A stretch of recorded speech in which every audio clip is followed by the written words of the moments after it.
She hid her pregnancy from her billionaire CEO husband 3 years later. He sees her with twins who look like him. Most people expected billionaire CEO Derek Harrison to make a brief appearance, shake a few hands, pose for a few photographs, and leave before the afternoon ended. That was how these charity events usually worked. Instead, Derek slipped through the front gate of Maple Grove Elementary carrying only a paper cup of coffee and wearing a navy jacket without a company logo anywhere on it. Children darted across the playground with painted faces. Parents wandered between booths selling homemade pies, books, and crafts. A local band played cheerful music from a small wooden stage while volunteers welcomed guests with warm smiles. His foundation had funded the school's new reading center, and the principal insisted he attend the grand opening. Derek hadn't argued. For once, he wanted a quiet afternoon away from contracts, board meetings, and reporters. He smiled as a group of children proudly showed off handmade birdhouses they had painted in bright colors. "This is exactly why we built the program," he said softly to the principal. She nodded. They'd been talking about today for weeks. Neither of them knew that before the afternoon ended, Derek's life would change in a way no business deal ever could.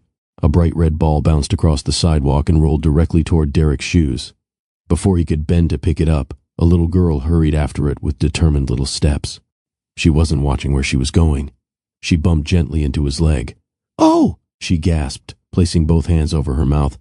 "I'm sorry, mister." Her voice carried more embarrassment than fear. Smile on his face slowly faded. Her blue-gray eyes held his attention.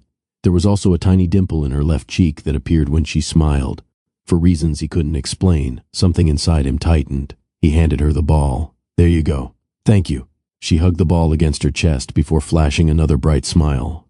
For a moment, Derek forgot every conversation happening around him. "Nina!" Another little girl came running across the grass, laughing so hard she nearly tripped over her own shoes. "You found it."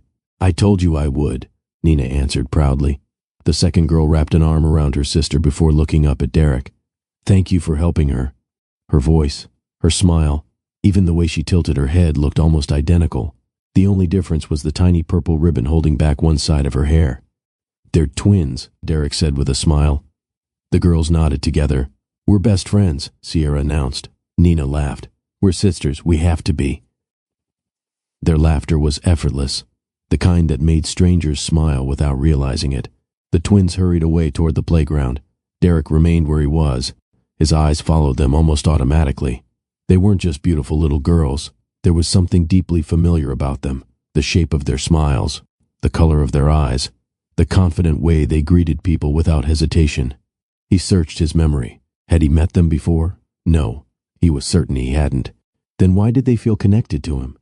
The question settled quietly in his mind and refused to leave. "Boys," the voice stopped and corrected itself with a laugh.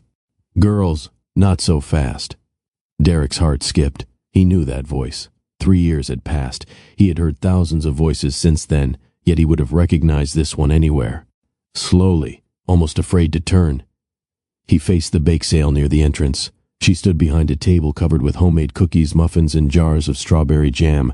Her hair was longer than he remembered. A few loose strands moved gently as she greeted another parent. She accepted a few dollars from an elderly couple before looking up. Their eyes met. Everything around them continued moving. Children laughed, music played, someone announced the start of the relay race, yet none of it reached either of them. For Derek, the world had become completely silent. Kiera. Her lips parted slightly. Derek. Neither moved. Neither seemed certain the other was truly standing there. Derek finally managed one careful step forward. "I looked for you." His voice carried no anger, only years of unanswered questions. Kiera lowered her eyes for a moment. "I know." He searched her face. "You disappeared. I had to." The answer only created another question. Before he could ask it, 2 little voices interrupted. "Mom!" Nina and Sierra hurried back, each slipping a hand into one of Kiera's. "We're ready for the games." Kiera smiled at them with a warmth Derek had never forgotten. "I'll be there in just a minute." The girls nodded politely. Nina waved at Derek. "Bye, mister." He forced a smile. "See you later." As the twins skipped toward the playground again, Derek looked from them to Kiera. "They're beautiful." A gentle smile touched her face. "They're my greatest blessing." He swallowed. "How old are they?" She didn't answer immediately. Instead, she watched the girls laughing together in the distance. Finally, she spoke. They turned 3 last month. Every sound around Derek seemed to disappear again. 3 years. Exactly 3 years, the same amount of time since Kira had vanished without a trace. Derek looked back at Kira. His voice barely rose above a whisper. Kiera, are they? She closed her eyes briefly before meeting his gaze again. Yes. Another long silence passed. They're your daughters. The word struck harder than any setback he'd ever faced. His eyes found Nina and Sierra again. The girls laughed as they chased one another across the grass, completely unaware that the man watching them had dreamed of having children one day, never knowing that dream had already come true. I never knew, Derek said quietly. I believe you. Those 3 words carried more grace than he believed he deserved. A volunteer called Kira's name from across the festival. They need me at the bake table. She nodded before looking back at Derek. We should talk. When? Tomorrow. I'll be there. She gave a small nod before walking toward her daughters. Derek stood rooted to the spot, watching the 3 of them disappear into the crowd. Only one question remained. If those little girls were truly his, what could possibly have separated a family for 3 long years? Before we discover the answer, take a second to support the channel. If you're enjoying stories filled with heartfelt moments, unexpected turns, and characters you'll genuinely care about, don't forget to like this video, subscribe, and let us know in the comments. If you were Derek, what would be the very first question you'd ask Kiera? Stay with us, because the truth behind their separation is far more surprising than anyone could have expected. Monday mornings usually followed the same rhythm inside Harrison Development Group. Employees streamed through the revolving glass doors carrying coffee cups and tablets. Conversations drifted across the spacious lobby as architects, engineers, and project managers prepared for another demanding week. Digital displays highlighted the company's newest developments, while visitors admired scale models of neighborhoods that would soon become homes for thousands of families. Among the steady flow of employees was Kira Jason. With a leather portfolio tucked beneath one arm and a notebook balanced against her hip, she greeted the security guard with the same warm smile she offered every morning. Good morning, Mr. Lewis. He smiled back. Morning, Miss Jason. Ready to save another project? She laughed softly. I'd settle for surviving the meeting.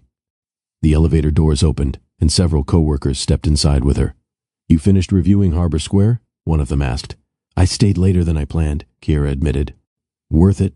I think so. You found something? She hesitated. I hope I'm wrong. The others exchanged curious glances, but before anyone could ask another question, the elevator reached the executive floor. The conference room was already filling. Large blueprints covered one wall. Architectural models stood beneath bright display lights, while department heads quietly reviewed presentation packets waiting at every seat. Kira preferred arriving early. It gave her a few peaceful minutes to organize her notes before opinions filled the room. She spread several sketches across the polished table and carefully compared them with the latest digital renderings. Something still didn't sit right. She checked her calculations one final time. The numbers hadn't changed. A few minutes later, the room felt noticeably quieter. The doors opened. Derek Harrison entered without an escort or announcement. His tailored charcoal suit matched the calm confidence with which he carried himself. He greeted everyone with an easy smile instead of expecting the room to greet him first. Good morning, everyone. Several voices answered together. Good morning. Derek took his seat near the center of the table and closed the leather notebook in front of him. Let's begin. The meeting moved efficiently. Financial reports, construction schedules, permit approvals. Each department presented updates while Derek listened far more than he spoke. Whenever someone finished, he asked practical questions instead of trying to impress anyone with his position. It was one of the reasons employees respected him. He expected excellence, but he listened before making decisions. Nearly an hour later, the lead architect stood confidently beside the presentation screen. Our final proposal for Harbor Square. A detailed rendering appeared. Modern apartment buildings surrounded landscaped courtyards, walking paths, cafes, and retail spaces. Several executives nodded with approval. It's beautiful. This will become one of our signature projects. I don't see any remaining concerns. The lead architect smiled proudly. If there are no objections, we'll submit the final design this afternoon. Silence settled across the room. Then a quiet voice spoke. I have one concern. Every head turned. Kira slowly stood. She wasn't trying to embarrass anyone. She simply couldn't ignore what she'd found. The lead architect offered a polite smile. What did you notice? Kira walked toward the screen. She pointed to the tallest residential building. If this tower remains at its current height, the elementary school across the street loses most of its afternoon sunlight during winter. Someone frowned. That can't be right. I thought the same thing. Kira connected her tablet to the display. I ran another simulation after reviewing yesterday's revisions. A three-dimensional animation replaced the original rendering. The room watched quietly. Hour by hour, shadows stretched across the neighborhood. By early afternoon, the playground sat almost entirely beneath the building's shadow. Several people leaned forward. Kira continued. The school already has limited outdoor space. During winter, children would spend nearly the entire afternoon in shade. She highlighted another section of the design. There is also a problem here. The traffic simulation appeared. Emergency vehicles attempting to reach the neighborhood slowed dramatically while trying to navigate one narrow intersection. The current layout creates unnecessary delays during peak traffic. The animation ended. No one spoke. The lead architect studied the screen for several long seconds. I didn't catch that. Kira looked at him kindly. I almost missed it myself.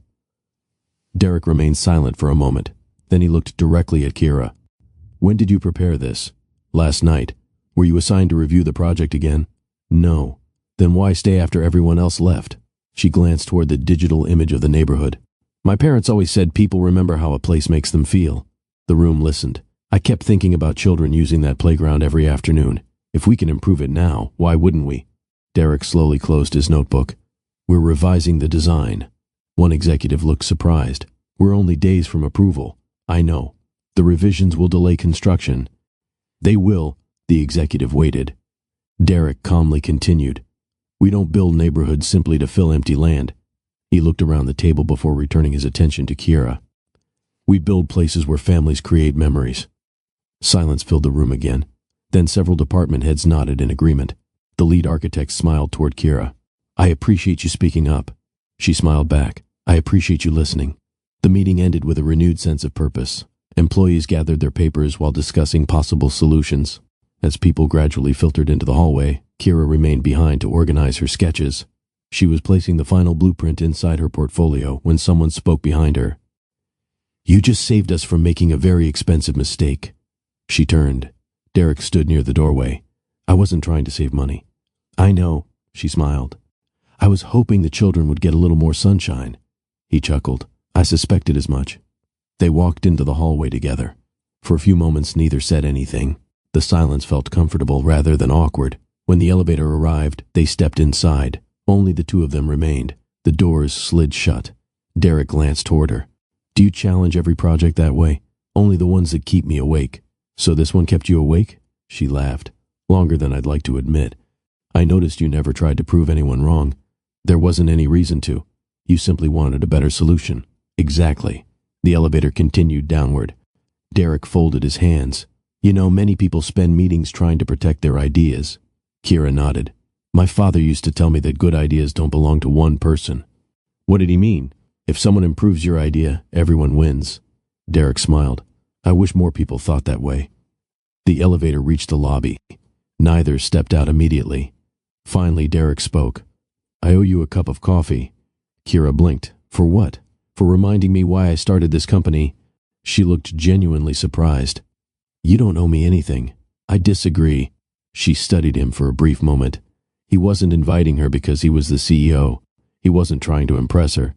He simply seemed grateful. A small smile appeared. All right.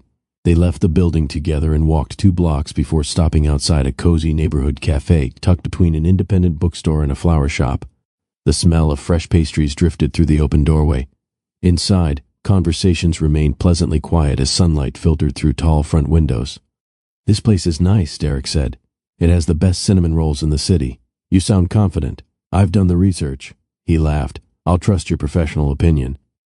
They ordered coffee and found a table near the window. At first they talked about architecture, then books, then favorite childhood memories. They discovered they both preferred old neighborhoods over luxury resorts. Both loved weekend farmers markets. Both believed success meant very little if it couldn't improve someone else's life. Without noticing, nearly an hour passed. Kira glanced at the clock. I should probably head home. So should I. They stood together. As they reached the door, Derek looked at her. Thank you. For coffee? For reminding me that numbers aren't the only thing worth measuring. She smiled warmly. And thank you. He raised an eyebrow. For listening. They walked in opposite directions. Halfway down the block, Kira caught herself smiling for no particular reason. Across the street, Derek looked back once. She had already disappeared around the corner. He shook his head with a quiet laugh. Somehow, the most memorable part of his entire day hadn't been the board meeting. It had been a simple conversation over coffee with a woman who cared more about children playing in the afternoon sun than she did about receiving credit. Neither of them realized it yet, but that ordinary Monday had quietly opened the first chapter of a story that would change both of their lives forever. The coffee shop quickly became more than a place to grab a drink before work.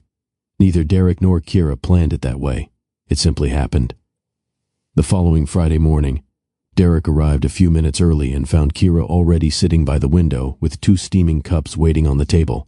"You guessed my order?" he asked as he pulled out a chair. She smiled. "You ordered the same thing last week. You remembered? You seem surprised. I'm usually the one remembering everyone else's preferences." "Well," she teased, sliding the cup toward him, "today someone remembered yours." He laughed. "I could get used to this. So could the coffee shop owner." From that morning on, Friday coffee quietly became their tradition. Some mornings they discussed work. Other mornings work never came up at all. They compared favorite novels, traded travel stories, debated whether small towns had more charm than big cities, and laughed over childhood memories that had absolutely nothing to do with billion-dollar companies or architectural plans. Those conversations slowly removed every title between them. Derek stopped seeing Kira as one of his architects. Kira stopped seeing Derek as the company's CEO. They simply enjoyed each other's company. Only one cinnamon roll remained. He smiled to himself. He knew exactly who would be disappointed. When Kira walked in a minute later, her eyes immediately searched the shelf. She stopped. "No." Derek tried very hard to keep a straight face. "What?" "The last cinnamon roll." He shrugged innocently. "Looks like someone bought it." She narrowed her eyes. "You. I may have." "You knew I always order one." "I had a feeling." She folded her arms. "So this was planned." "I prefer calling it excellent timing." Kira sighed dramatically. "I can't believe a billionaire is competing with me over pastries." "Competition keeps life interesting." She pretended to turn toward the door. "I suppose I'll find another cafe." "Now that seems unnecessary." He opened the small paper bag, broke the pastry in half, and placed one piece on a napkin in front of her. "There." She looked at him. "Half? I'm still learning." Her serious expression disappeared. She laughed. "I'll accept your progress." The elderly cashier watched the exchange with an amused smile. "You two brighten this place every Friday." Neither knew how to answer. Instead, they simply smiled and carried their breakfast to the usual table by the window. Most executives chose to donate money. Derek arrived carrying a toolbox. Kira spotted him unloading lumber from a pickup truck. "I thought CEOs weren't supposed to carry heavy boxes." "I'm off duty today."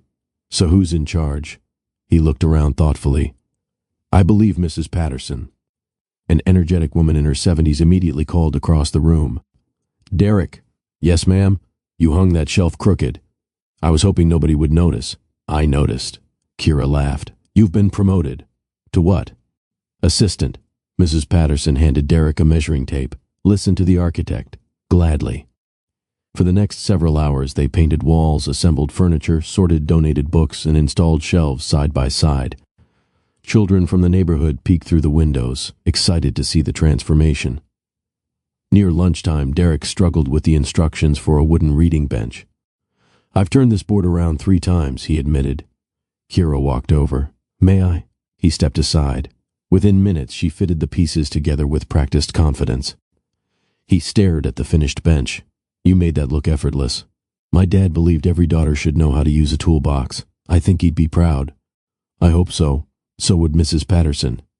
The older woman nodded without looking up from her paintbrush. "Now somebody finally built it correctly." Everyone laughed.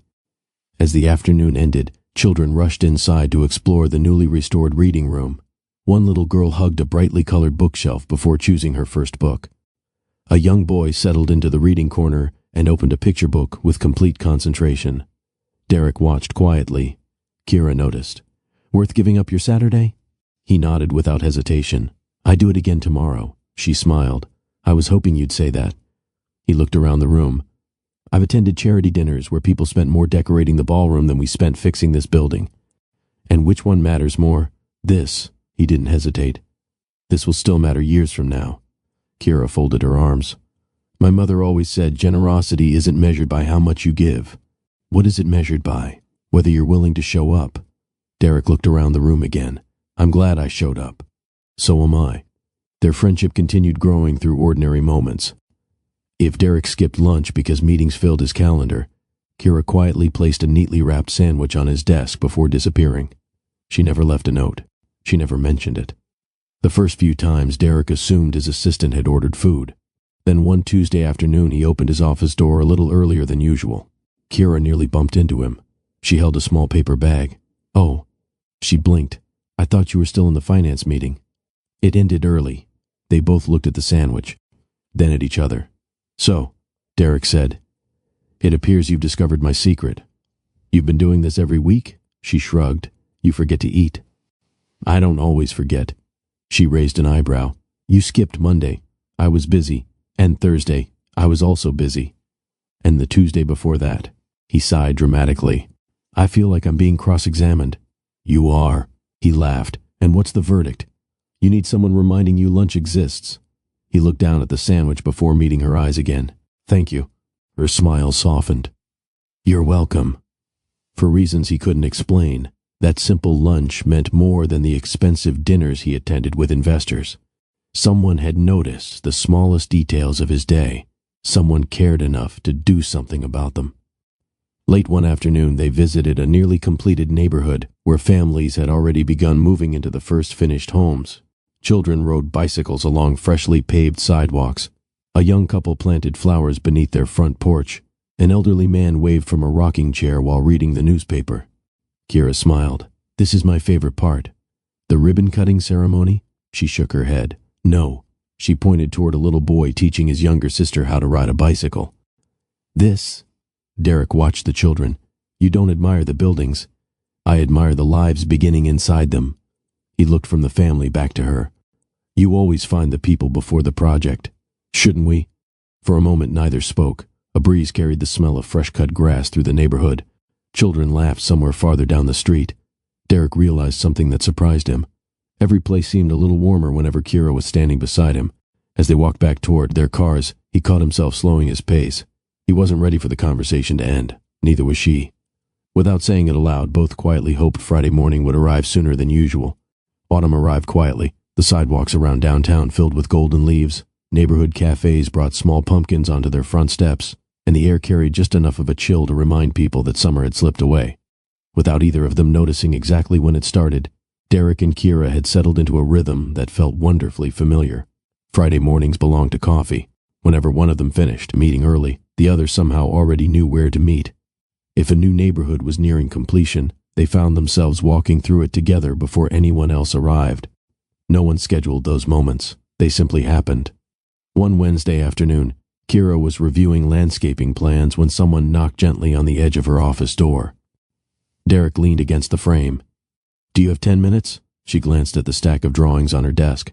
"I can make 10. I wanted another opinion." She picked up her notebook. "Lead the way." Instead of taking her into another conference room, Derek walked outside. Construction crews were putting the finishing touches on a small neighborhood park just behind one of their newest developments. Fresh trees lined the walking paths. A fountain rested in the center of the square, still waiting for its official opening. Kira looked around. "I thought you wanted another opinion." "I do." "On what?" He pointed toward a wide stretch of grass. "We have room for one more feature." She studied the area. "A sculpture?" He shook his head. "Too expensive to maintain." "A flower garden? Nice, but I think we can do better." She remained thoughtful for a moment before her face brightened. "A reading circle." He smiled. "I had a feeling you'd say that. Children could sit under those trees, and grandparents could read with them." She nodded. "Exactly." He looked at the empty space once more. "Let's build it." She looked at him, surprised. "Just like that? You usually convince me before you finish speaking." She laughed. "I'll try not to abuse that power." "I trust you." The words were simple, yet something about them lingered in the silence between them. Over the following weeks, little acts of kindness quietly became part of their friendship. Whenever Kira worked late, Derek made sure someone from security walked her to the parking garage. If Derek buried himself beneath endless meetings, Kira appeared with lunch before he even realized he was hungry. Neither kept score. Neither expected anything in return. One afternoon, Derek noticed a small plant sitting on the corner of his office bookshelf. He stepped closer. A handwritten card rested beside it. For someone who spends too much time indoors. He smiled. A few minutes later, he walked into Kira's office carrying the little plant.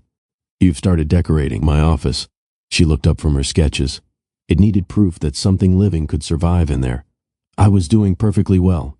Were you? I think so. She looked around dramatically. When was the last time you opened your window? He hesitated. Last spring. She burst into laughter. My point exactly. He placed the plant back on his desk. I'll take very good care of it. You'd better. It's the first gift anyone has ever given me that comes with instructions. A week later, heavy traffic brought the entire downtown district to a standstill. Most employees left early to avoid the congestion.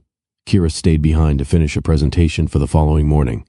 By the time she packed her bag, the office floor was almost empty. She reached the lobby just as the front doors opened. Rain poured onto the sidewalks. Not a gentle shower, a steady curtain that left the streets shining beneath the city lights. She searched her bag. No umbrella, a familiar voice answered behind her. I had a feeling. She turned. Derek held a large black umbrella. You planned this? I checked the weather this morning. And you brought an extra umbrella? I brought one umbrella. She smiled. So we're sharing, if you don't mind. Together they stepped outside. The umbrella covered most of the rain, not all of it. Every few steps their shoulders brushed together. Neither moved away. Cars rolled slowly through puddles. A street musician continued playing his violin beneath the shelter of a bookstore awning. People hurried past without paying much attention to the music. Kira slowed her pace. Listen, Derek stopped. The violinist smiled as he finished the melody. He's incredible. He really is. For another minute they simply stood there listening. No phones, no meetings, no deadlines, just music filling the evening. When the performance ended, Derek dropped a folded bill into the musician's open case. Thank you, the violinist said warmly. As they continued walking, Kira glanced sideways. You always do that? If someone shares something beautiful, I think they deserve appreciation. She smiled quietly. I like that about you. He looked at her. I could say the same. Neither added another word. Neither needed to. December arrived with bright lights decorating shop windows across the city. Harrison Development hosted a holiday dinner each year for employees and their families, but Derek had quietly changed one tradition after becoming CEO. Instead of holding the event in an expensive hotel ballroom, he rented the city's historic train station after it had been restored. The old brick building glowed beneath thousands of warm white lights. Local musicians performed familiar holiday songs. Small businesses provided the food instead of luxury catering companies. When Kira stepped through the entrance, she paused. I've never been here. Derek appeared beside her. What do you think? It's beautiful. My grandfather worked here when he was 19. She looked around again. So that's why you chose it. He nodded. I wanted people to remember where the company came from. She smiled. I think he'd be proud. Employees greeted them as they wandered through the celebration. Children decorated gingerbread houses. Families posed for photographs beneath the towering Christmas tree. Retired employees shared stories with younger staff members. Everything felt relaxed, comfortable, real. Later that evening, a local jazz trio began playing near the center of the station. Several couples drifted onto the polished floor. Kira watched with an amused smile. I should warn you. Derek raised an eyebrow. I've never been graceful. I don't believe that. It's true. My cousins still remind me about the wedding where I stepped on someone's foot. Only one? She laughed. I think it was 3. He extended his hand. Would you risk a 4th? She looked at his hand for a second before placing hers gently in it. I suppose your shoes can survive. They joined the other couples. The music was slow, comfortable, nothing elaborate. They moved carefully at first, then naturally.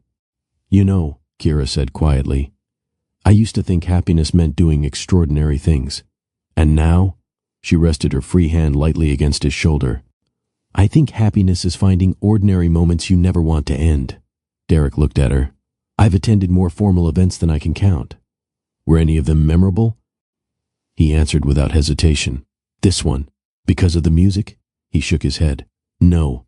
Because of the building? Again he smiled. No, she searched his face. Then why? He held her gaze. Because you're here. The words settled gently between them. Kira felt her heartbeat quicken. She lowered her eyes for a moment before smiling. I was hoping you might say something like that. He looked surprised. You were? She nodded. I've been looking forward to seeing you every morning. He laughed softly. So have I. The song came to an end. Neither stepped away immediately. Around them, conversations resumed, children laughed, and glasses clinked together in celebration. Yet for both of them, the evening had already become unforgettable. As Derek walked Kira to her car later that night, neither rushed to say goodnight. Finally she smiled. I'll see you Friday. You couldn't keep me away. She laughed before climbing into her car. As she drove home, she realized something she hadn't admitted to herself before. She no longer looked forward to Fridays because of coffee. She looked forward to them because Derek would be there.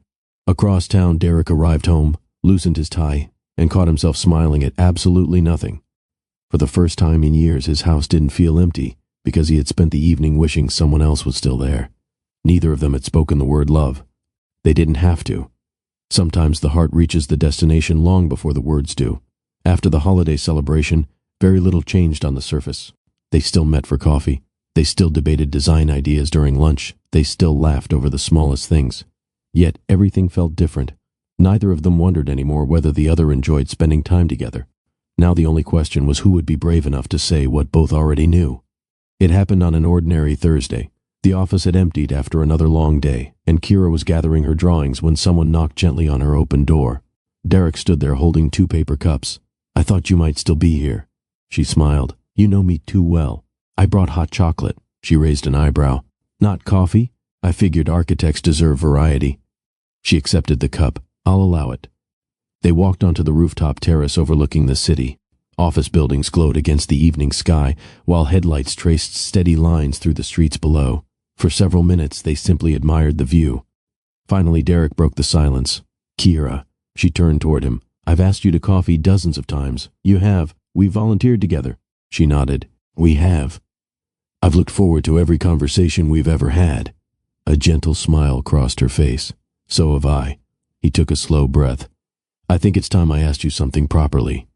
She waited. Would you let me take you on an actual date? Instead of answering immediately, Kira folded her arms and pretended to think. Derek laughed nervously. That's not encouraging. I'm deciding. Should I be worried? Maybe a little. He smiled. Fair enough. After another playful pause, she finally looked at him. I'd love to.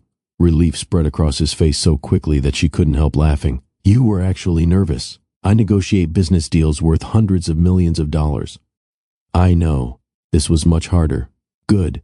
He looked surprised. Good. It means you cared. I do. Their eyes met. For the first time, there was no uncertainty between them. Only quiet happiness. Their first official date wasn't held at an exclusive restaurant. Instead, Derek drove them to a family-owned orchard just outside the city, after Kira mentioned she hadn't visited one since childhood. Rows of apple trees stretched across rolling hills. Children filled baskets while grandparents shared homemade pie beneath shaded picnic tables. Kira looked around with a smile. This is your idea of romance? I was hoping it might be. It's perfect. They wandered slowly between the trees, picking apples and laughing whenever Derek reached for one that was far too high. I thought CEOs could solve any problem, Kira teased. We can. So why are you struggling?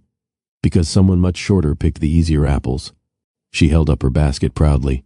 Strategy. I've been outsmarted. You have.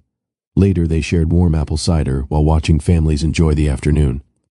You know, Kira said, I don't think I've looked at my phone once today. Derek checked his pocket. Neither have I. That's rare. It probably means we're having a good time. She smiled. I think so. Months passed, and their relationship continued growing without unnecessary drama. There were no grand misunderstandings, no dramatic breakups, just 2 people choosing each other a little more every day. Derek met Kira's parents during a Sunday dinner at their modest home. Her father welcomed him with a firm handshake. So you're the man making my daughter smile. Derek glanced toward Kira. I hope so. You are, her mother answered before Kira could. Dinner quickly turned into laughter. Kira's father challenged Derek to a backyard game of horseshoes. I should warn you, Derek admitted. I'm terrible at this. We'll see. 20 minutes later, Derek's horseshoe landed nowhere near the target. Kira burst into laughter. Oh, that was impressive. It was. It landed in the flower bed. Her father laughed so hard he nearly dropped the next horseshoe. I like him. Kira smiled. I had a feeling you would. A few weeks later, Kira met Derek's mother. Unlike the formal image people often imagined, she greeted Kira with a warm embrace before they even reached the front door. "So this is the woman who finally convinced my son to leave the office before sunset." Kira laughed. "I've been trying." His mother smiled knowingly. "Keep trying." Over dinner they shared old family photographs. One showed a teenage Derek covered in paint after helping his father renovate an old community center. Kira looked at the picture. "So you've always liked building things." Derek's mother smiled. He liked helping people long before he knew how to run a company. Kira looked across the table. "I believe that." Spring arrived with colorful flowers blooming across the city. One Saturday morning, Derek invited Kira to visit the first neighborhood they had designed together. Children played basketball in the community park. Families filled picnic tables. Neighbors chatted from front porches. The reading circle they had planned months earlier had become one of the busiest spots in the neighborhood. Several children sat beneath the trees listening as an elderly woman read aloud from a storybook. Kira stopped walking. "They actually built it." Derek smiled. "You sounded surprised." "I didn't think it would become this popular." He looked toward the children. "I did." One little boy waved enthusiastically. "Hi, Mr. Harrison." Derek waved back. "Morning, buddy." The boy hurried back to his grandmother. Kira watched quietly. "They know you. I visit sometimes. You never mentioned that." "I didn't think it mattered." She looked at him thoughtfully. "It does." They continued walking until they reached a small wooden bridge crossing a quiet stream at the edge of the park. Derek stopped. "Kira." She turned. "I've built office towers." She smiled. "I've noticed. I've built neighborhoods. I've noticed those too. But none of those projects ever scared me." She looked puzzled. "What scares you?" He reached into his jacket pocket. A small velvet box rested in his hand. "This." Her breath caught. He slowly opened the box. Inside rested a simple diamond ring that sparkled softly beneath the afternoon sun. "I spent months trying to think of the perfect speech." She smiled through gathering tears. "Did you find one?" "No." "Good." He looked surprised. "I've always liked the honest version of you better." He laughed quietly. "I love you, Kira." The words came easily now. "You've made ordinary days feel extraordinary." She blinked back tears. "You've reminded me why kindness matters." His voice softened. "I don't want to imagine my future without you in it." He took one careful step closer. "Will you marry me?" For a heartbeat she couldn't speak. Then she laughed through happy tears. "You know?" He smiled nervously. "That's a long pause. I was just making sure you understood what you're asking." "I do. You'll have to share your cinnamon rolls forever. I've accepted that. You'll have someone reminding you to eat lunch. I'll happily accept that too. And you'll probably lose every argument." "I suspected as much." She gently wiped a tear from her cheek. "Yes." Another tear followed. "Of course I'll marry you." He slipped the ring onto her finger. It fit perfectly. Before either of them said another word, applause broke out nearby. The elderly woman from the reading circle had seen everything. Soon parents, children, and grandparents joined in, clapping and cheering for two people they barely knew. Kira laughed in embarrassment. "I think we have an audience." Derek looked around with a grin. "I've had worse meetings." She wrapped her arms around him. "I love you too."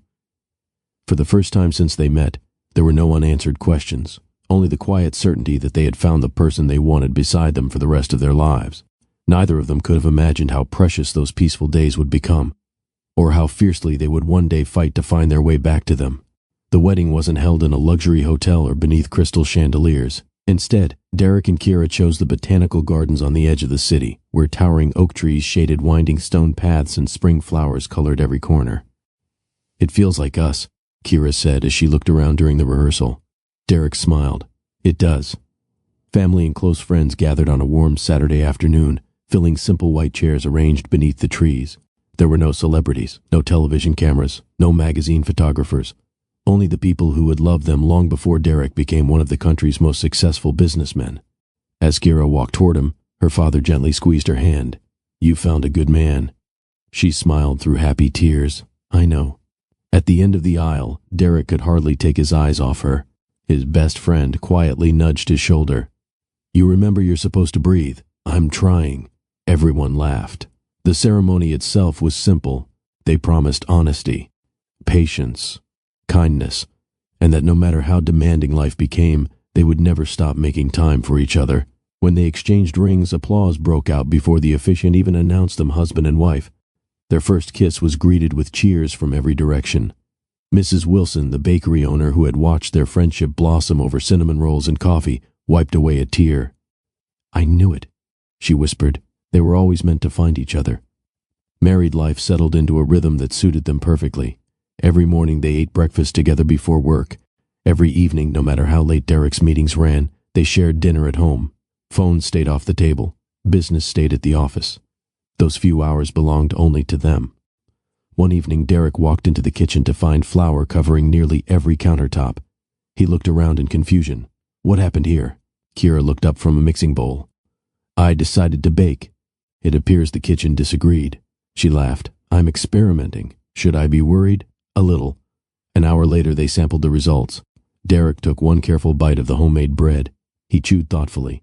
"Well?" He smiled. "I've definitely eaten bread before." She laughed so hard she nearly dropped the butter knife. "So, that's a no?" "It's a very enthusiastic first attempt." She narrowed her eyes playfully. "I'll improve. I have complete confidence." Months later, her baking became one of his favorite parts of coming home. Although Derek remained busy leading Harrison Development Group, he made one promise after their wedding. Every Friday afternoon would belong to Kira. No meetings, no conferences, no unexpected business dinners. His assistant protected those hours more fiercely than any board meeting. One Friday, Kira drove them to a small antique market nearly an hour outside Seattle. "You've brought me here before?" "No." "Then how did you find it?" "I got lost." He laughed. "That explains everything." They wandered between small wooden shops filled with vintage clocks, handmade quilts, books, and old furniture. Near the back of one store, Kira stopped in front of a weathered rocking chair. She gently rested her hand on its arm. "My grandmother had one just like this." Derek watched her smile. "You miss her?" "Every day." Without saying another word, he quietly asked the shop owner to wrap the chair. Kira didn't notice until it arrived at their home the following week. She stared at it in complete surprise. "You bought it?" He nodded. "You looked at it the same way people look at old friends." Tears filled her eyes. "You remembered." "I remember everything that matters to you." She hugged him without saying another word. Summer brought longer evenings and slower weekends. One Saturday they planted flowers in the backyard of their home. Derek dug the holes. Kira arranged the plants. After nearly an hour of work, Derek stepped back proudly. "There," Kira studied the flower bed. "You planted them upside down." "I did not," she pointed. "The roots are supposed to go underneath." He looked down. "That explains quite a lot." She laughed until tears formed in her eyes. "You build skyscrapers. I hire experts. And today, I clearly needed one." She handed him a small shovel. "Move over." Together they finished the garden. Weeks later, bright flowers surrounded the patio, reminding them of that afternoon every time they stepped outside. Life wasn't perfect. Some days Derek came home exhausted after difficult negotiations. Other days, Kira grew frustrated trying to balance multiple construction projects with impossible deadlines. Whenever one of them had a difficult day, the other instinctively knew. They had developed a quiet habit. Whoever arrived home first prepared dinner.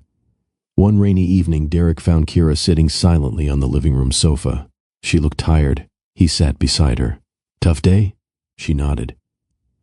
"My presentation didn't go the way I hoped." He reached for her hand. "Do you want advice?" She smiled faintly. "No." "Good." He looked toward the kitchen. "Because I wasn't planning to give any." She laughed. "What are you planning? Soup? Soup fixes everything?" "Maybe not everything."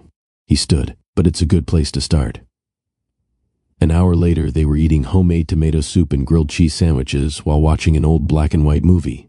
Neither mentioned work again that night. Sometimes comfort didn't require solutions, only company. As autumn approached once more, Kira noticed she had been feeling unusually tired. At first she blamed long workdays. Then came the morning she couldn't even finish her coffee. She frowned. That's strange.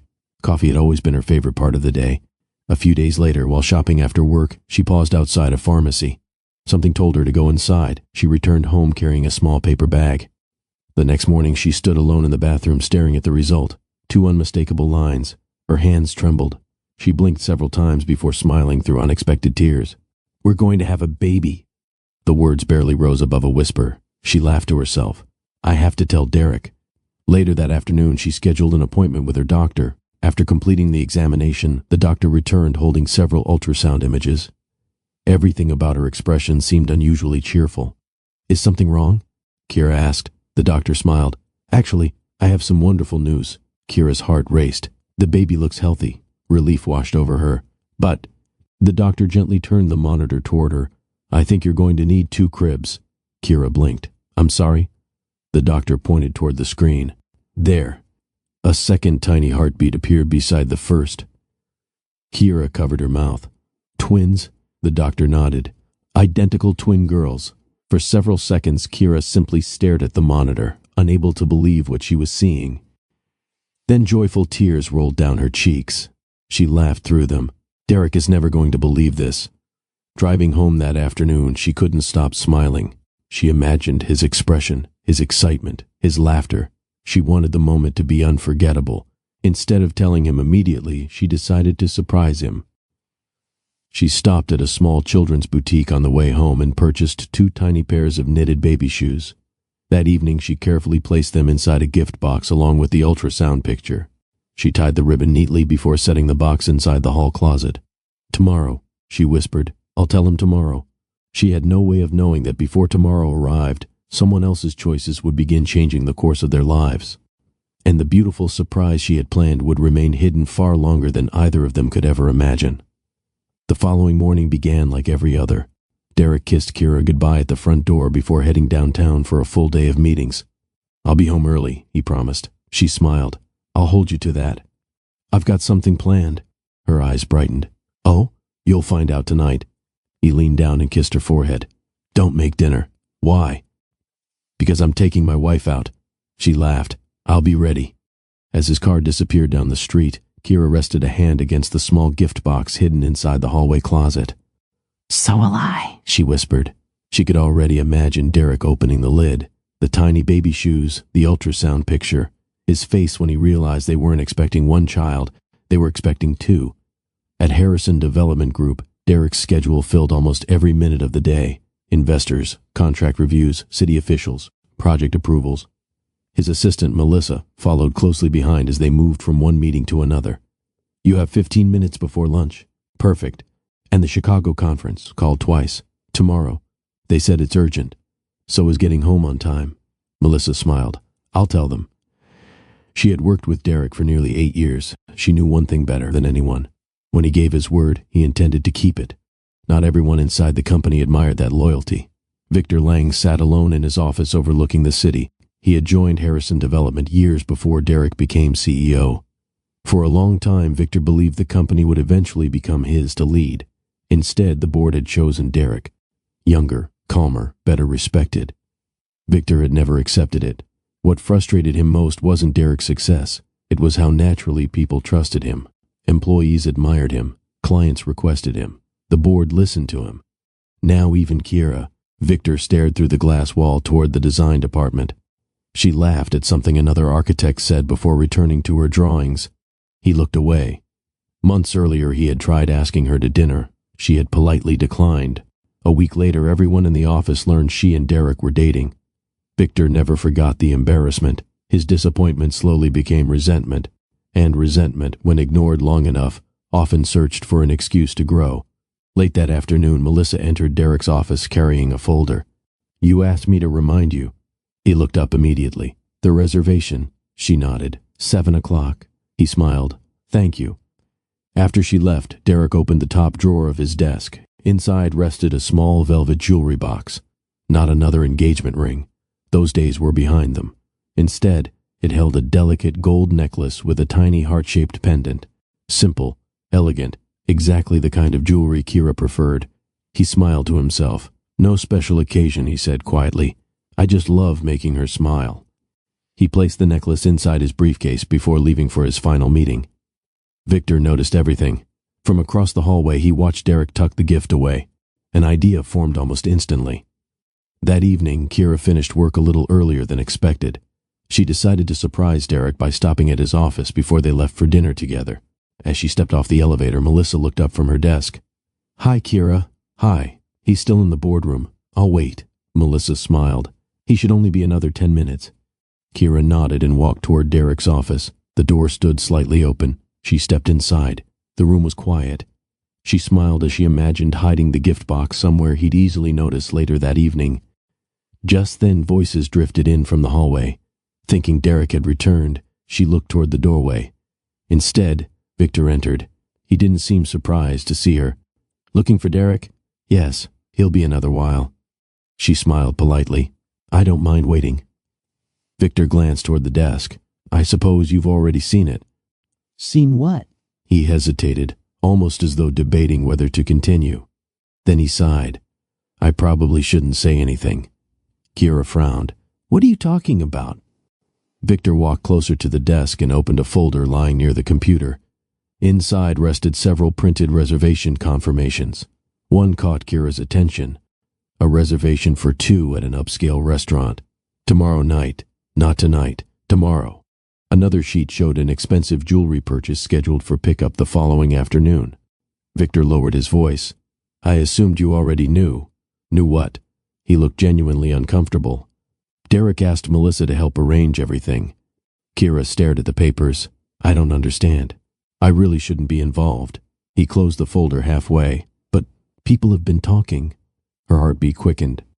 "Talking about what?" Victor answered carefully. "About how much time Derek and Melissa spend together." Kira looked up immediately. "Melissa? They're together almost every evening. She's his assistant." "I know." He paused. "I'm probably wrong." Another pause. "But if I were you," he looked toward the reservation, "I'd ask him." Before Kira could respond, Victor quietly excused himself. "I've already said too much." The office fell silent again. Kira looked down at the folder, the reservation, the jewelry receipt. Tomorrow, not tonight. Her thoughts became tangled. No, there had to be another explanation. There always was. She closed the folder and stepped back. "I'll ask him," she whispered. "I'll ask him myself." Across the building, Derek's final meeting finally came to an end. "I'm sorry," one of the directors said. "I know this ran longer than expected." Derek checked the time. "It's all right." He gathered his notebook. "I just don't want to keep my wife waiting." He hurried toward his office. Meanwhile, Kira reached the lobby. She still held the tiny gift box inside her handbag. She had planned to tell him everything over dinner.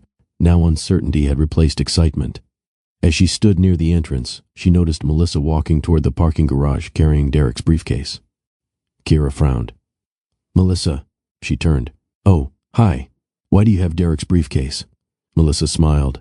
"He left it upstairs after the meeting. I offered to bring it down while he finished talking with the board." "Oh, he's probably right behind me." Kira nodded. Of course, that made sense, didn't it? Then Melissa looked down at the briefcase.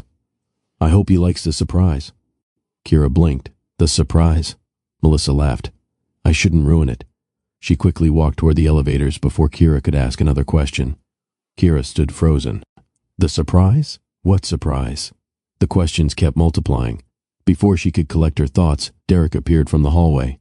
"There you are." He smiled warmly. "I've been looking everywhere." She tried to smile back. "So have I." He noticed something different immediately. "Is everything all right?" She forced a nod. "I'm just tired." "Long day?" "You could say that." He gently reached for her hand. She let him. But for the first time since their wedding, something felt different. Not because trust had disappeared, because doubt had quietly introduced itself. And doubt, once invited into a happy marriage, rarely remains small for very long. That evening, the unopened gift box containing 2 tiny pairs of baby shoes stayed hidden inside Kira's handbag. The perfect surprise waited for another day. Neither of them realized that tomorrow would bring a misunderstanding neither had ever imagined. And one heartbreaking decision that would change the course of 4 lives. Derek barely slept that night. Not because anything was wrong. He simply couldn't wait to surprise Kira. Before leaving for work the next morning, he kissed her goodbye as she stood in the kitchen preparing breakfast. "I'll finish early today," he said. "You said that yesterday." "I know." He smiled sheepishly. "And I intend to keep my promise this time." She managed a small smile. "I'll be home." He noticed she seemed quieter than usual. "You've been tired lately." "I probably just need more sleep." "Then tonight is perfect." She looked at him curiously. "For what?" "You'll see." He kissed her forehead one more time before leaving. The front door closed. Kira remained standing in the kitchen long after his car disappeared from view. She wanted to call him back. She wanted to tell him everything. She even reached for her phone. Instead, she looked at the small gift box resting on the counter. "Tonight," she whispered. "I'll tell him tonight." The day refused to cooperate. An unexpected problem at one of the company's construction sites forced Derek into a series of emergency meetings. A supplier had delivered faulty steel supports, and work on the project had to stop immediately. Safety inspections began. Lawyers joined conference calls. City officials requested updated reports. Every hour that passed made Derek more frustrated. By early afternoon, he called Melissa. "Please move everything after 4. You have 3 meetings. Cancel them. You've never canceled this many." "My wife comes first," Melissa smiled. "I'll take care of it." Unknown to Derek, Victor overheard the conversation from the hallway. His jaw tightened. "So he still chooses her," he muttered. A few moments later, Victor made a phone call of his own. Meanwhile, Kira spent the afternoon trying to concentrate on a design proposal. She couldn't. Every time she opened a file, her thoughts returned to the reservation she had seen. The necklace, Melissa's strange comment, the unanswered questions. Finally, she closed her laptop. "I need the truth." Instead of waiting until dinner, she decided to stop by Derek's office one last time before going home. If there was an explanation, she wanted to hear it directly from him. When she arrived, Melissa looked surprised. "Kiera, is Derek free?" Melissa hesitated. "He stepped out about 15 minutes ago." "Do you know where he went?" "I think." She checked her calendar. "He said something about picking up an order." Kiera's heart sank. "The jewelry." Melissa looked confused. "What jewelry?" Realizing she had said too much, Kira quickly forced a smile. "Never mind." She thanked Melissa and walked back toward the elevators. Outside the building, she noticed Derek's car pulling away from the curb. Without thinking, she hailed a taxi. "Please follow that black sedan." The driver looked at her through the rearview mirror. "You sure?" "Please." The taxi stayed several cars behind. After 20 minutes, Derek parked outside a small jewelry boutique. Kira watched through the window as he walked inside. 5 minutes later, he returned carrying a neatly wrapped gift bag. Her stomach tightened. The taxi continued following him. The next stop was the restaurant listed on the reservation. Derek entered through the front entrance. Kira waited. A minute later, Melissa arrived. She hurried inside. Kira stared through the windshield. Neither of them came back out. Her chest felt tight. She couldn't hear the conversation taking place inside. She couldn't see the manager greeting them. She couldn't know Derek was arranging a private anniversary dinner and asking Melissa to help decorate the room because she had worked with the restaurant before. All she saw was her husband entering a restaurant with another woman while carrying a piece of jewelry. Sometimes the smallest piece of a story looks like the whole truth. Kira quietly asked the driver to take her home. Inside the restaurant, Derek laughed as the manager unfolded a floor plan. "My wife loves simple things," Derek explained. "I don't want anything extravagant." The manager smiled. "What did you have in mind?" "A table near the garden. Done. Fresh flowers. Done. And I'd like these framed." He handed over several photographs, pictures from their first coffee together, the volunteer project, their wedding. The manager looked through them with a smile. "She's going to love this." "I hope so." Melissa checked the schedule. "We'll have everything ready before tomorrow evening." "Thank you." Derek looked relieved. "I couldn't have organized this without you." "My pleasure." Neither of them imagined someone had already seen enough to believe the worst. At home, Kira sat alone in the living room. The gift box containing the tiny baby shoes rested on the coffee table. She slowly lifted the lid. 2 tiny knitted shoes, one pink, one lavender. Beside them lay the ultrasound picture. Twin heartbeats, fresh tears slipped down her cheeks.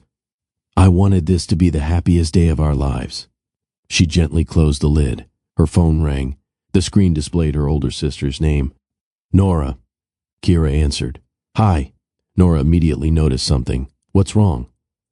For several seconds, Kira couldn't speak. Finally, the words came.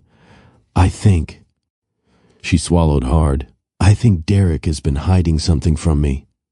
Nora listened quietly while Kira explained everything she had seen. When the call ended, Nora said only one thing. "Come stay with me for a few days." "I don't know. You're emotional. I'm pregnant." The words finally escaped. Silence filled the line. Then Nora gasped. "Kiera, I'm having twins." Another long silence followed. "You need peace right now," Nora said gently. "Not more questions." That evening, Derek returned home carrying groceries and smiling to himself. "Kiera?" No answer. He walked into the kitchen. Empty. Living room. Empty. Bedroom. Empty. His smile slowly disappeared. A folded letter rested on the dining table. His name was written neatly across the front. He opened it immediately. "Derek, I never imagined writing a letter like this. I hope for both our sakes that one day you'll understand why I need to leave. Right now, I don't have the strength to ask questions when my heart already believes it knows the answers. Please don't look for me until I've found the peace I need. I truly hope you find happiness. Kira. Derek read it again. Then a third time. His hands trembled. No. He grabbed his phone. The call went straight to voicemail. He tried again. And again. Nothing. Within minutes he was driving across the city. He visited Nora's house. She wasn't there. He checked Kira's favorite coffee shop. Nothing. He called friends, co-workers, hospitals. No one had seen her. By midnight, panic had replaced confusion. The following morning he reported her missing. Days became weeks. Weeks became months. Private investigators searched neighboring states. Every lead ended the same way. Nothing. Eventually the search grew quiet. Friends encouraged Derek to move on. The media lost interest. Life continued around him. But inside his heart, time stood still. He kept Kira's favorite coffee mug exactly where she had left it. He never removed her photographs from the walls. Every Friday morning he still found himself glancing toward the little cafe where they had shared countless conversations. He never stopped hoping that one ordinary day she would walk through the door again. What Derek never knew was that hundreds of miles away, Kira held 2 newborn daughters in her arms, whispering a promise through happy tears. You will always know your father was a good man. She kissed Nina's forehead, then Sierra's, even if you can't know him yet. 3 years would pass before fate finally placed all 4 of them in the same place again. And when that day came, one look into the eyes of 2 little girls would change everything. The next morning arrived much too slowly for Derek. He had spent most of the night replaying every second of the previous afternoon. The girls' smiles, Kira's voice, the moment she quietly admitted the truth. They're your daughters. No matter how many times he repeated those words in his mind, they still didn't feel real. 3 years, 3 birthdays, 3 first steps, 3 first words. He had missed every one of them without even knowing they existed. For the first time in his life, Derek wasn't thinking about business. The board meeting scheduled for that morning had already been canceled. His assistant was under strict instructions not to interrupt him unless it was an emergency. Today, only one thing mattered. Seeing Kira. Across town, Kira tied Sierra's shoelaces while Nina searched the living room for her favorite stuffed rabbit. Mom, Nina called. I can't find Daisy. Kira smiled. Did you check your bedroom? I already did. What about under the sofa? A tiny hand reached underneath. There she is. Nina proudly held up the well-loved stuffed rabbit. I knew she'd be hiding. Sierra giggled. She always hides. Kira watched them with a smile that carried equal parts joy and sadness. Every morning with her daughters had been a blessing. Every morning without Derek had quietly hurt. She had often imagined what he would have been like as a father. Would he have read bedtime stories? Would he have built blanket forts in the living room? Would he have taught them how to ride bicycles? The answers had remained locked inside questions she never expected to ask. Now, everything had changed. She looked toward the clock. We're going to be late. Nina tilted her head. Late for what? We're meeting someone. The nice man from yesterday? Kira paused. Yes. The one who gave us the ball? Yes. Sierra smiled. I like him. Kira's heart tightened. So do I. Derek arrived nearly 20 minutes early. Instead of choosing a restaurant or office, Kira had suggested meeting at a quiet botanical garden overlooking a small lake. It feels neutral, she had said during their brief phone call. He understood. Some conversations deserved peaceful surroundings. He sat on a wooden bench beneath a maple tree watching ducks glide across the water. His hands rested together, but he couldn't keep them still. Every passing minute felt longer than the last. Finally, he heard familiar footsteps. He stood. Kira approached alone. She wore a cream-colored sweater beneath a light brown coat, her hair tied loosely behind her shoulders. For a moment, neither of them spoke. Then Derek quietly asked, The girls? They're with my sister. He nodded. I thought it would be easier if we talked first. I agree. They sat on opposite ends of the bench. The silence between them wasn't uncomfortable. It was heavy with everything neither had said for 3 years. Derek broke it first. I've imagined this conversation hundreds of times. So have I. I just never imagined it would begin the way it did yesterday. Kira looked toward the lake. Neither did I. I need to ask you something. She nodded. When did you find out you were pregnant? Her answer came almost immediately. The day after I left. Derek slowly shook his head. You didn't know before? I suspected. She folded her hands together. But I wasn't certain until after I was gone. He lowered his eyes. And after you found out? I wanted to tell you. She smiled sadly. I wrote dozens of letters. You did? I never mailed them. Why? Because every time I started writing. Her voice caught. I remembered what I believed I had seen. Derek frowned. What did you think you saw? Kira looked at him for a long moment. I thought you were in love with someone else. His eyes widened. What? I came to your office. He searched his memory. The day before I left. Realization slowly crossed his face. You saw Melissa. Kira nodded. I saw the restaurant, the jewelry, the reservation. I followed your car. Derek stared at her in complete disbelief. You followed me. I wish I hadn't. He leaned forward. Kira, there wasn't just one thing. She looked away. There were whispers around the office. Whispers. People said the two of you were spending every evening together. Derek closed his eyes. No, I didn't know what to believe. You should have asked me. I know. A tear slipped down her cheek. I know that now. For several seconds, Derek said nothing. He wasn't angry. He was trying to understand. Finally, he asked quietly, Who told you all that? Kira hesitated. Victor. Derek's expression changed instantly. Victor Lang? She nodded. He acted like he didn't want to tell me. Derek let out a slow breath. He knew exactly what he was doing. Kira looked at him. You think he lied? I know he lied. He looked across the lake before continuing. The necklace wasn't for Melissa. Kira's eyes searched his face. It was for you. The restaurant. I was planning our anniversary dinner. Her lips parted slightly. Melissa helped arrange it because she'd organized events there before. The gift bag, the necklace, and the reservation. Our reservation. Silence settled between them. Not the silence of uncertainty, the silence that follows a truth arriving too late. Kira covered her mouth as fresh tears filled her eyes. Oh, Derek, I never betrayed you. I know. I never even imagined another future. I know. She struggled to continue. Believed what was in front of me. He nodded slowly. And I never knew you were carrying our daughters. Both of them realized at the same moment that neither had chosen to hurt the other. Someone had placed doubt where trust once lived, and both of them had paid the price. Derek reached into the inside pocket of his jacket. I've carried this for 3 years. He unfolded a slightly worn photograph. It showed the two of them standing beneath the reading circle they had designed together. We just planted those trees, Kira whispered. I kept waiting for the day I'd show it to you again. She accepted the photograph carefully. The edges had softened from being carried so often. You never stopped looking? Never, I thought. She lowered her eyes. I thought you'd move on. I couldn't. His answer came without hesitation. My wife disappeared. He smiled sadly. My heart never did. Tears rolled freely down Kira's cheeks. I've wanted to hate you. He remained quiet, but every time Nina asked about her father, she looked up. I found myself telling her stories about the kindest man I'd ever known. Derek swallowed hard. You told them about me?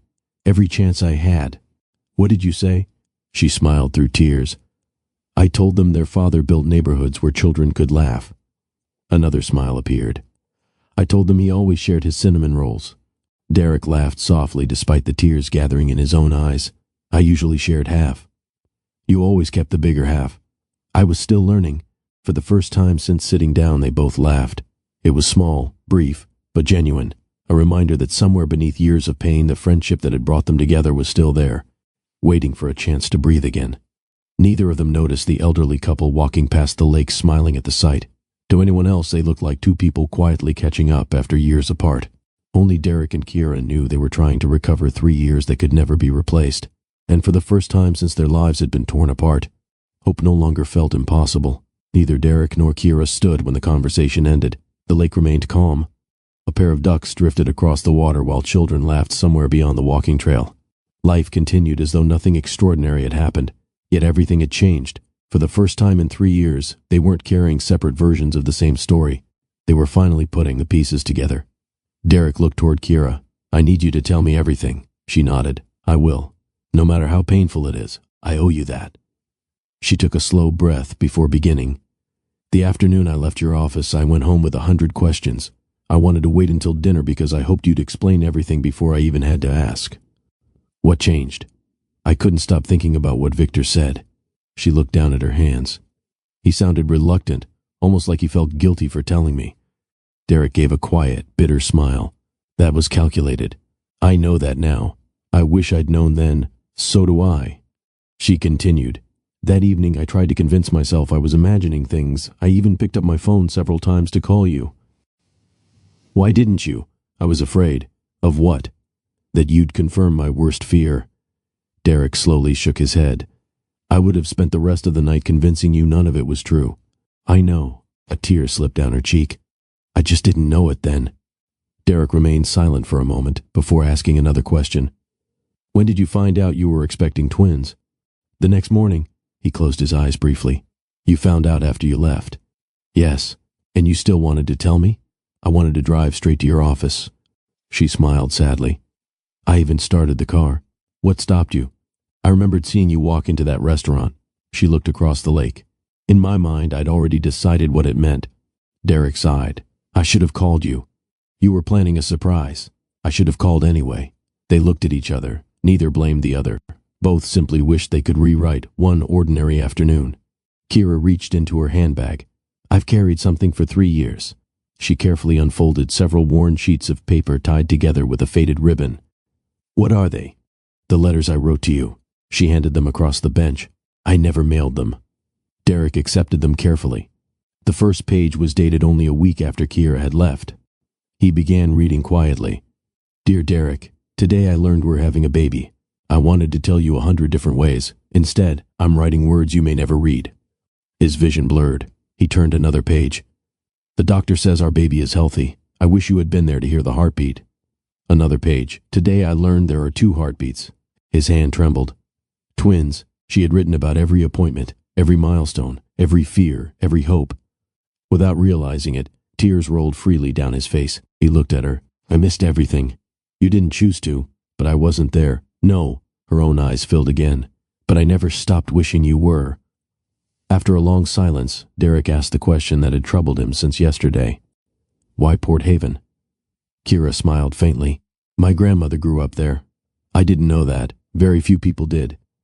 When I couldn't think clearly anymore, I remembered the little cottage she left me. The one by the lake?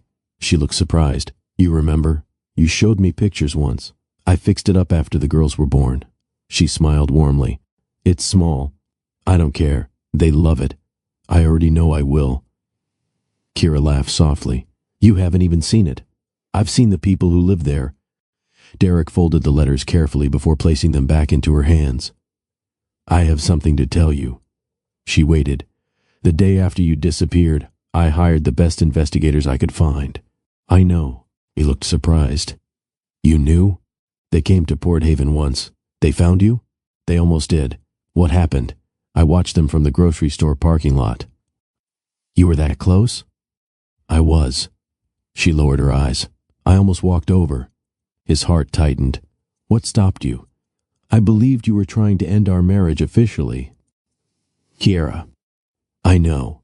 She shook her head gently. I was wrong. He leaned back against the bench. We spent 3 years standing only a few steps away from each other. It seems we did.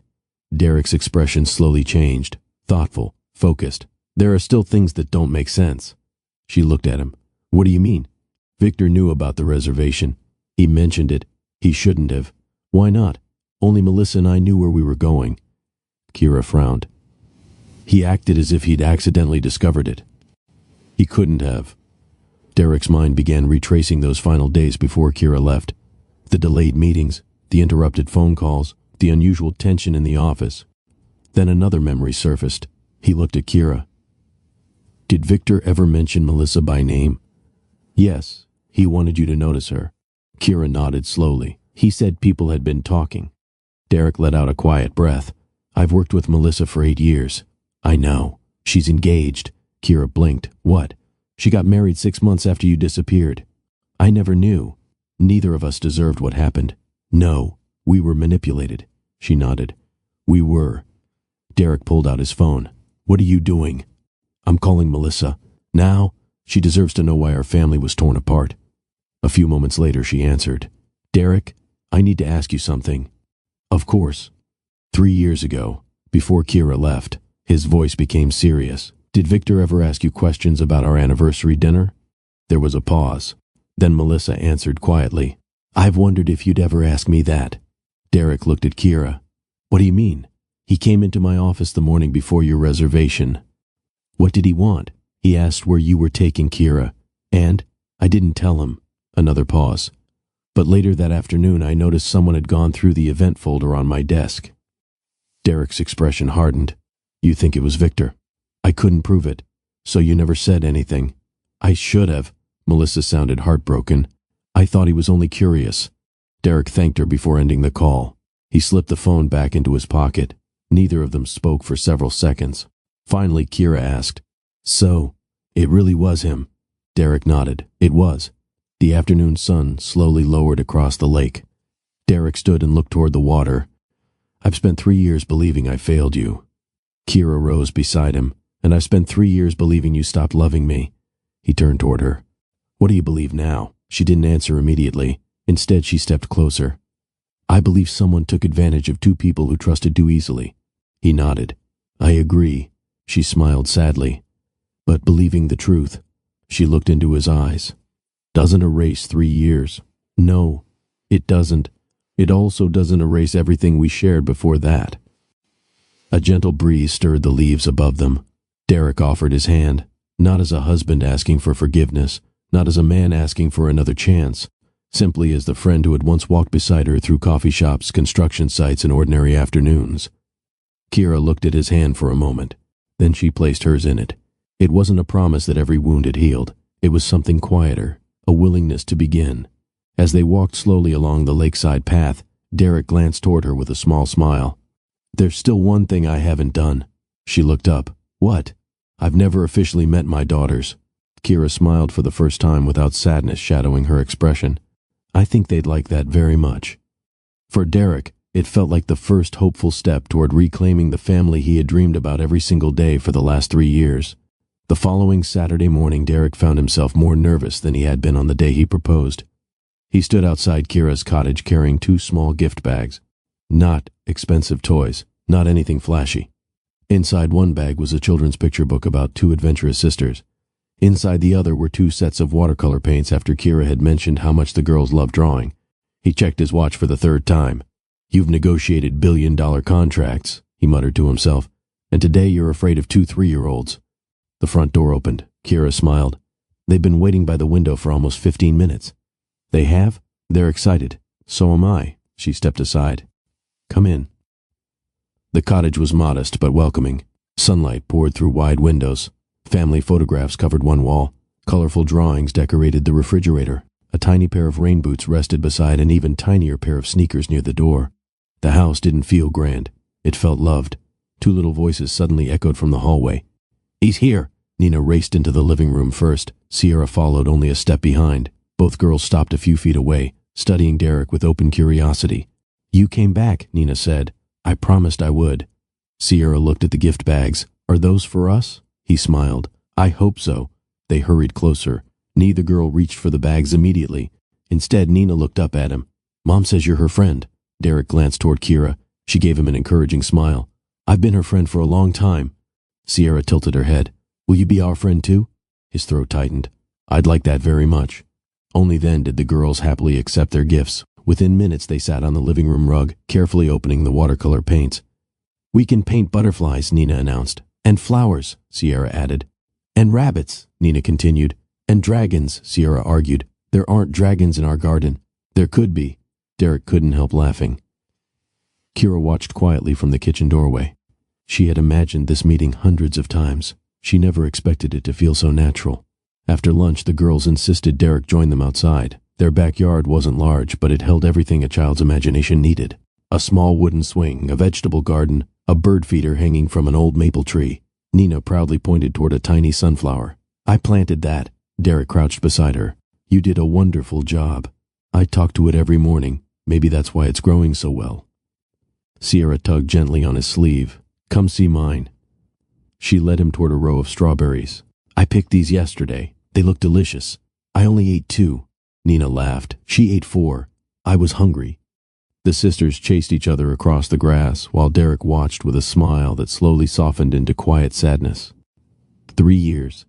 He had missed 3 years of moments just like this. Kira stepped beside him. You don't have to hide what you're feeling. I keep thinking. He paused. They should already know me. She gently touched his arm. They will. He nodded. I'll earn it. I know you will. Later that afternoon, while the girls colored pictures at the dining table, Derek and Kira sat on the back porch. There are things we still need to decide, Kira said. I know. The girls deserve stability. They do. I don't want to rush anything. Neither do I. He looked toward the window where Nina and Sierra laughed over a box of crayons. I've already lost enough time. She studied his face. You're not asking us to come back today. No, or next week. No, what are you asking? He answered without hesitation. A chance. She smiled. I can give you that. Meldi felt different. For the first time in years, he wasn't carrying only business concerns. He was carrying purpose. Melissa met him outside his office. How are the girls? He smiled. They're amazing. I'm glad. She hesitated. I've been thinking about our conversation. So have I. She lowered her voice. I found something. She handed him a slim file. I was cleaning old storage boxes over the weekend. Derek opened it. Inside were printed emails from 3 years earlier. Several had been forwarded without authorization. Others contained internal calendar details that should never have left Melissa's office. Each access record pointed toward one employee. Victor Lang. Melissa looked genuinely upset. I should have caught this sooner. You had no reason to suspect him. He used my computer while I was helping another department. Derek slowly closed the folder. This wasn't a misunderstanding. No, it was deliberate. She nodded. I'm sorry. You have nothing to apologize for. An hour later, Victor entered the executive conference room after receiving an unexpected meeting request. He smiled politely.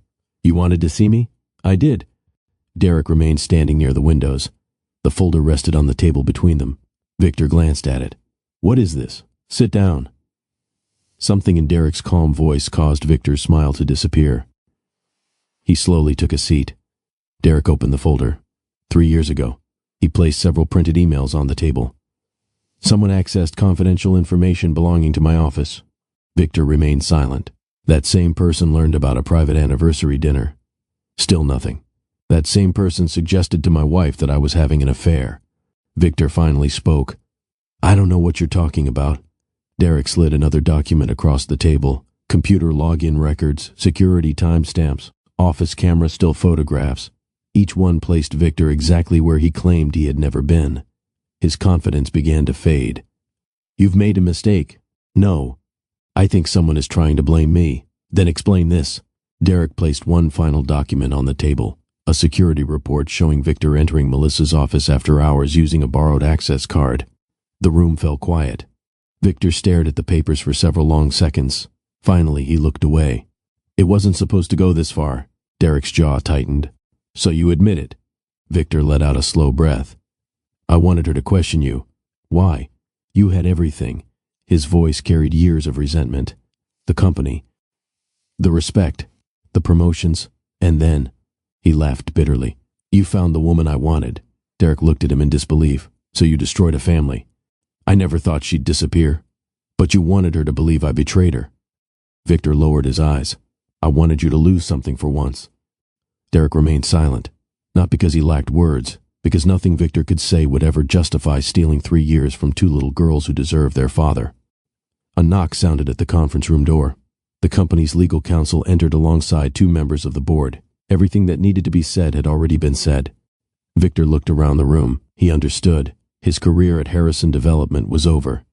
That evening, Derek drove back to Port Haven. As soon as he stepped out of his car, Nina came running across the yard. You're back, he smiled. I said I would be. She grabbed his hand without hesitation. Come see what we made. Inside the cottage, colorful paintings covered the dining table.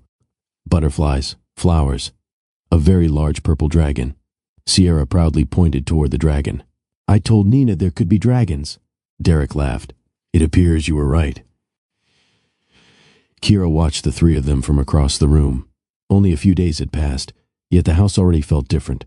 Not because the past had disappeared, because hope had quietly found its way back through the front door. For the first time in years, the future no longer felt like something to fear. It felt like something worth building together. The weeks that followed didn't erase the past. They simply gave everyone a chance to build something new. Derek kept his promise. He never rushed Kira. He never pressured the girls. Instead, he showed up. Every Saturday morning he arrived with breakfast from the little bakery in town. Every Wednesday evening he read Nina and Sierra a bedtime story over a video call whenever work kept him in Seattle.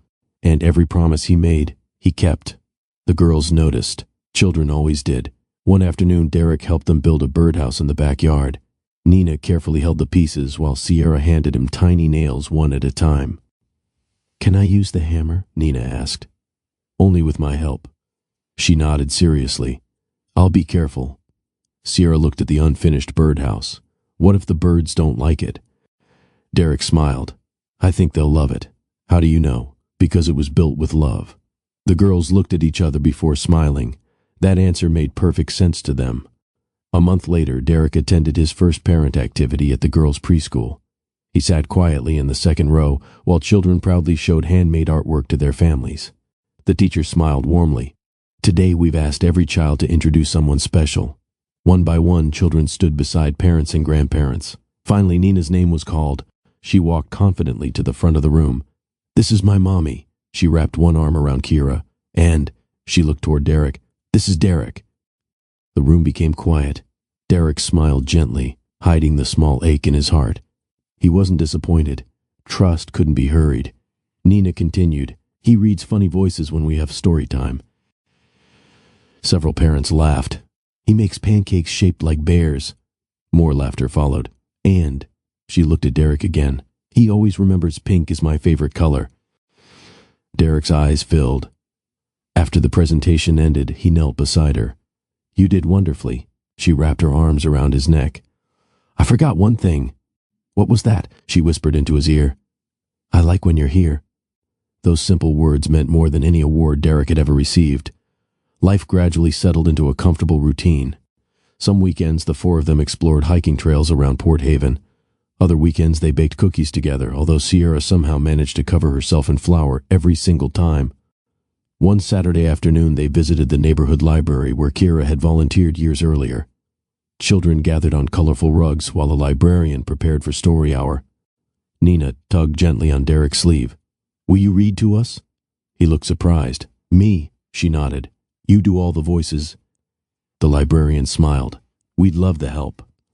Derek accepted the picture book with a nervous laugh. "I haven't done this before." "You'll do fine," Kira said. As he began reading, the girls settled beside him. He gave every animal its own voice. The rabbit squeaked. The bear spoke in a deep rumble. The little owl sounded wonderfully confused. Within minutes, every child in the room was laughing. When the story ended, applause filled the library. As the children hurried toward the craft tables, Sierra slipped her tiny hand into Derek's. "You're really good at that."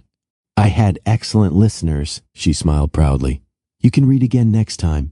"I'd like that." That evening, after the girls had fallen asleep, Derek and Kira sat on the cottage porch watching fireflies drift across the yard. "It's peaceful here," Derek said. "It always has been. I understand now why you stayed." Kira looked toward the softly lit bedroom window where the twins slept. "They gave me a reason to keep going. And now," she turned toward him, "now they have both of us." He nodded quietly. "I've been thinking," she smiled. "That usually means you're planning something. I was wondering." He hesitated. "Would you consider coming back to Seattle?" Kira didn't answer immediately. Instead, she looked around the little cottage. "This place gave us safety when we needed it." "I know, but home," she reached for his hand, "was never really a place." He smiled. "It was us." She nodded. "As long as we decide together, we will. No more assumptions. Never again.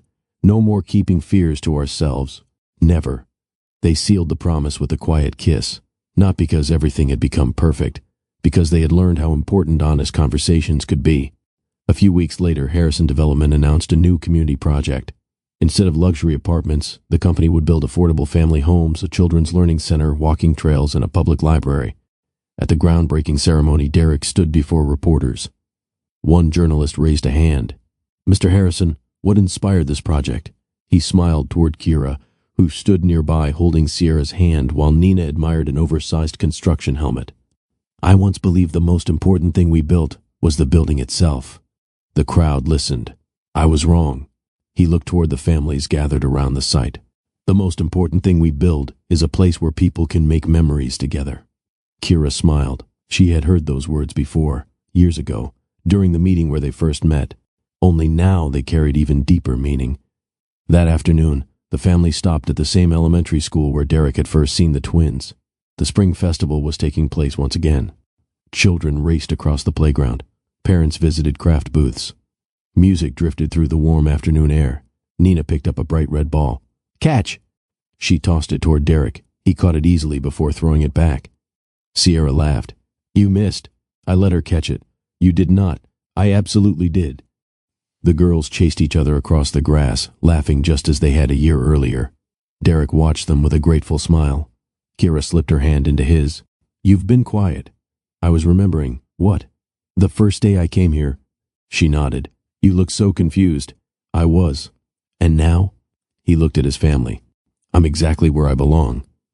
Just then Nina ran back toward them. She grabbed Derek's hand without thinking. "Dad!" She pointed excitedly toward the face painting booth. "Can we get butterflies?" For a second Derek couldn't move. He looked down at her. "What did you call me?" Nina blinked innocently. "Dad," as though she'd been saying it forever. "You are my dad." Emotion caught in his throat. He gently lifted her into his arms. "I sure am." Sierra wrapped her arms around his leg. "My turn." He laughed through happy tears before lifting both girls together. Kira watched quietly. There was no need for words. The family she had dreamed about for 3 long years was finally complete. As the afternoon sun settled over the playground, Derek looked at Kira. "If we had one more chance," she smiled. "We're living it." Hand in hand, with Nina and Sierra laughing between them, they walked toward the festival together. Not because life had been easy, but because love had proved stronger than fear, stronger than distance, and stronger than one terrible misunderstanding. Sometimes the happiest endings aren't about getting back what was lost. They're about discovering that forgiveness, honesty, and hope can build an even stronger future than the one you once imagined. Nearly 6 months later, life looked wonderfully ordinary, and after everything they had endured, ordinary felt like the greatest blessing of all. The move back to Seattle happened slowly. Kira insisted they keep the cottage in Port Haven. "It reminds us where we found our way back," she told Derek. He agreed without hesitation. Whenever life became busy, they escaped there for quiet weekends, letting the girls run through the yard that had been their first home. Back in Seattle, their new house wasn't the largest one Derek could have purchased. Instead, they chose a warm family home with a wide front porch, a swing in the backyard, and enough room for 2 energetic little girls who seemed determined to turn every hallway into a racetrack. One Saturday morning, Derek walked downstairs to find cereal scattered across the kitchen floor. Nina stood perfectly still. Sierra held an empty cereal box. The twins looked at each other, then both looked at Derek. "It wasn't us," Nina declared. Derek folded his arms. "Oh?" Sierra nodded seriously. "The cereal escaped." "It escaped?" "Yes, it jumped." Derek looked at the trail leading from the pantry to the table. "I've heard about dangerous cereal before." The girls tried very hard not to laugh. He knelt beside them. "I suppose we'll have to catch it together." Within minutes, the 3 of them were sweeping the floor while Kira leaned against the doorway trying not to laugh. "I see you've hired 2 excellent assistants." "They're still in training," Derek replied. Nina grinned. "We work for pancakes." "I think that's a fair contract." Life settled into the kind of routine they had once dreamed about. Friday evenings became family movie nights. Saturday mornings belonged to pancakes and backyard games. Sunday afternoons were reserved for visiting Derek's mother, who had completely fallen in love with her granddaughters. She taught Nina how to bake cookies. She taught Sierra how to grow tomatoes in little flower pots. The twins adored every minute. One afternoon, while helping Kira prepare dinner, Derek noticed a framed photograph sitting on the kitchen counter. It showed the 4 of them at the spring festival. Nina sat on his shoulders. Sierra held Kira's hand. All 4 of them were laughing. He picked it up. "I don't remember anyone taking this. The principal sent it." Kira smiled. "I thought you'd like it." He studied the picture quietly. "I do. It's my favorite." She slipped her hand into his. "Mine too." Not long afterward, Harrison Development completed its newest neighborhood. The project included affordable homes, a community garden, walking trails, a children's learning center, and a public library. On opening day, families filled every corner of the neighborhood. Children played tag across the park. Parents unpacked picnic baskets beneath the trees. Grandparents relaxed on shaded benches while watching their grandchildren laugh. Derek stood near the ribbon with Kira beside him. The mayor handed him the ceremonial scissors. "You've built something special." Derek smiled. "We had a lot of help." The ribbon was cut. Applause echoed through the park. Instead of speaking to reporters first, Derek walked directly toward a group of children already racing across the playground. Nina and Sierra spotted him immediately. "Dad!" They came running together. Without slowing down, both girls threw their arms around him. He laughed as he lifted them at the same time. "You two are getting heavier." "We're growing," Sierra announced proudly. "I can see that." Nina pointed toward the playground. "Come race us. You know I never win." "That's because we're faster. I'll pretend that's the reason." Kira watched the three of them disappear toward the swings. Someone standing nearby smiled. "You've built a beautiful family." She looked toward Derek. "It took us a while, but we found our way." Later that evening, after the celebration ended, the family returned to the neighborhood park where Derek and Kira had once imagined a reading circle beneath the trees. It still stood there, only now it was full of children. A volunteer finished reading the final page of a story before closing the book. Parents applauded. The children hurried toward the playground. Nina climbed onto one of the benches. "Dad?" "Yes? When I grow up," she thought carefully, "I want to build houses too." Derek smiled. "Really? So children always have somewhere happy to live." He looked at Kira. She smiled back. Some dreams truly did come full circle. Sierra raised her hand. "I want to paint them." Derek laughed. "Then we'll make an excellent team." The girls linked hands and ran toward the grass, chasing each other beneath the fading evening light. For a long moment, Derek and Kira simply watched them. "You know," Derek said quietly, "I used to measure success by the number of projects we completed each year. And now?" He looked at his daughters. "Now I measure it by moments like this." Kira rested her head gently against his shoulder. "I think that's the better way." "It definitely is." They stood together as laughter floated across the park. 3 years had once been stolen from them. Nothing could return those lost days. But every sunrise after their reunion had become another opportunity to choose trust, honesty, and love. Sometimes life doesn't give people the chance to rewrite the past. It gives them something even better, the chance to write a happier future. If Derek and Kira's journey touched your heart, don't forget to like this video, subscribe to the channel, and share your thoughts in the comments. What would you have done if you were in Kira's position? And if you enjoyed this story, there's another unforgettable one waiting for you next.